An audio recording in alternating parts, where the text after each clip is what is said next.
একটা জনপদে যখন আপনি ঢুকবেন তখন জনপদই বলে দেবে সেই জনপদ কতটা সমৃদ্ধ, কতটা উন্নত। তেমনই এক জনপদ চট্টগ্রাম, যা পূর্বে ছিল হরিকেল। সেই হরিকেল থেকে আজকের চট্টগ্রাম, এই সমৃদ্ধ জনপদ থেকে স্বাগত জানাচ্ছি আমি বিমান।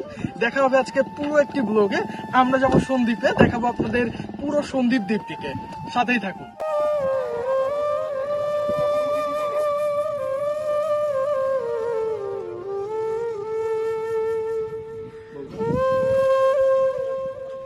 পৃথিবী কত বিচিত্র, আর বিচিত্র পৃথিবীর কত অদ্ভুত জায়গা। সেই অদ্ভুত জায়গার একটি বিচিত্র জায়গা হচ্ছে চট্টগ্রাম, যেখানে আপনি একই সাথে দেখতে পাবেন সমুদ্র, আবার অপরদিকে তাকালেই দেখবেন পাহাড়। একই সাথে পৃথিবীর কটি জায়গায় এমন সমুদ্র আর পাহাড় উপভোগ করা যায় তা আমার জানা নেই, কিন্তু আমি যে চট্টগ্রামকে উপভোগ করলাম এটি আমার আজীবনের স্মৃতি হয়ে মনে থাকবে। দেখবো সন্দ্বীপ, দেখবো চট্টগ্রাম, দেখছি সীতাকুণ্ডের পাহাড়, সব একসাথে এক ফ্রেমে। তো এক ফ্রেমে বন্দি এই চিত্রকে আপনাকে দেখানোর চেষ্টা করব পুরোটা ব্লগ জুড়ে। ভোর তখন 5:30। ব্যস্ত নগরীর এক পাশ জুড়ে বাংলাদেশ থেকে বিচ্ছিন্ন এক দ্বীপ উপজেলায় যাওয়ার জন্য তখনও গাড়িরা সারি দিয়েছে ফেরিতে ওঠার জন্য। আর এদিকে নিস্তব্ধ সমুদ্রের ঢেউগুলো আছড়ে পড়ছে বালুর উপরে। আমরা গিয়েছি সেখানে একটু ঘুরতে, কারণ ভাটার কারণে ফেরি ছাড়তে আরও 3 ঘন্টা দেরি হবে। তো এই 3 ঘন্টা আমরা চেষ্টা করছিলাম কিভাবে সমুদ্রের বিচের সৌন্দর্যটাকে উপভোগ করা যায়। বিচটির নাম বাঁশবাড়িয়া সি বিচ, এবং এখানে আসলে সাধারণত মানুষ আসে না, আর যেখানে মানুষ আসে না প্রকৃতি বোধহয় সেখানেই নিজেকে উন্মুক্ত করে দেয়। তারই এক অনন্য পরিবেশ আমরা এখানে দেখছিলাম। আমরা এখানে কাঁকড়ার অহরহ বিচরণ দেখেছি, যেখানে আপনি লাবণী কিংবা কক্সবাজারের বিভিন্ন সি বিচে গেলে কাঁকড়া দেখতে পাবেন না, এখানে আমরা প্রচুর কাঁকড়ার বাচ্চা দেখছিলাম, কাঁকড়ার গর্ত দেখছিলাম, এবং আমরা হাত দিয়ে কয়েকটি কাঁকড়াকে ধরেছি পর্যন্ত, যেগুলো অপরূপ সৌন্দর্যের এক অধিকারী। আমার হাতে হচ্ছে আপনি একটা মাস্ক দেখতে পাচ্ছেন, ওটার মধ্যে কাঁকড়া রেখেছিলাম।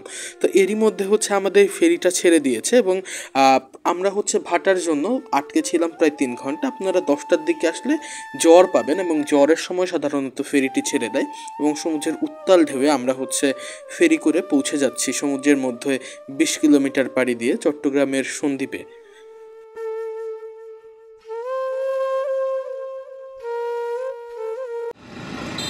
তীব্র গরম আর ধুলা সবকিছু মিলিয়ে আমরা এই রোদের মাঝে এসেছি সন্দ্বীপে, এবং ফেরি থেকে আমরা মাত্রই নামলাম, এবং পিছনে আপনারা বিভিন্ন যানবাহনের শব্দ পাচ্ছেন, এবং এখানে একটা ভিউ দেখতে পাচ্ছেন। আমরা নেক্সট ডে হচ্ছে আমরা ব্রিজটিকে দেখানোর চেষ্টা করব, যে ভিউটির জন্যই আমরা মূলত সন্দ্বীপে এসেছি, অপেক্ষা করেছি এই সুন্দর প্রাকৃতিক পরিবেশের, এবং উন্নয়নের ছোঁয়া যে সন্দ্বীপে লেগেছে সেটাও আমরা দেখতে পাচ্ছি। সো আলটিমেটলি চলুন চলে যাই আমরা নেক্সট ডেস্টিনেশনে। মাত্র 4.5 লক্ষ মানুষের বাস যে দ্বীপে, সেই দ্বীপের বুক চিরে আমরা চলে গিয়েছিলাম একেবারে শেষ প্রান্তে, যেখান থেকে দূরে দেখা যায় ভাসান চর, এবং সেখানেই আমরা মেঘনার রহমতপুর চরে পাড়ি দিয়েছিলাম। আর আমাদের সঙ্গ দিয়েছিল এই রুবেল মামা। শোনাই আমাদের অভিজ্ঞতার সে কাহিনী। ভাই আমার লাইফ টাইম এক্সপিরিয়েন্স, আমি হচ্ছে সমুদ্রের সাথে কানেক্টেড একটা জায়গায় আছি, এবং যে জায়গায় মানুষ ভাই জলের মধ্যে ফুটবল খেলে, ভাই বার পোস্ট দেখেন ভাই। আলটিমেটলি আমরা ভাইকে দেখতেছি দূরের বাড়িটার দিকে, ওই দিন দূরে অলরেডি ফুটবল খেলতেছে। এটা ইনসান ভাই, যতই দেখবেন অবাক হবে।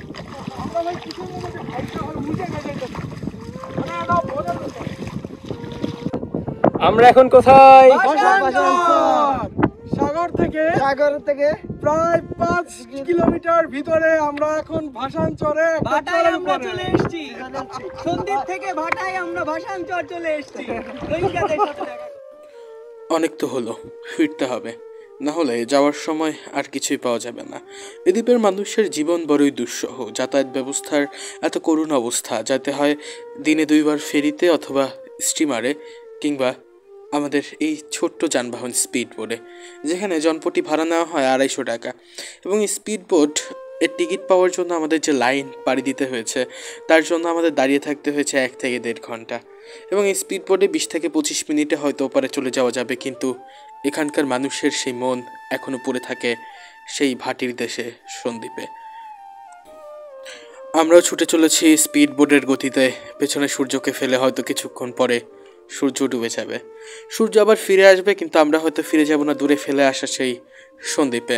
কিন্তু এখানকার মানুষ রয়ে যাবে সন্দ্বীপে, এখানকার মানুষের জীবনযাত্রা আটকে থাকবে এই ছোট্ট দ্বীপটিতে, এবং এই দ্বীপকে পেছনে ফেলে হয়তো জীবনযাত্রাও আমাদের এগোবে।